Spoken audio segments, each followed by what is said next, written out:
আসসালামু আলাইকুম প্রিয় ভাই ও বোনেরা। আজকে আমরা উজু সম্পর্কে একটি হাদিস বলবো। দেরি না করে শুরু করা যাক।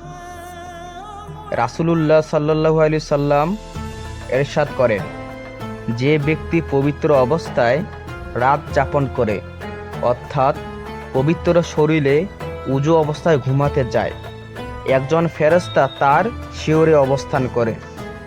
যখনই সে জাগ্রত হয়, ফেরেশতা বলে, আল্লাহ, আপনি আপনার অমুক বান্দাকে মাফ করে দিন, সে পবিত্র অবস্থায় রাত যাপন করেছে। সহিহ ইবনে হিব্বান, হাদিস নং 1051। আমাদের ভিডিওটি একটু যদি আপনার উপকার হয়ে থাকে তাহলে চ্যানেলটি সাবস্ক্রাইব করবেন।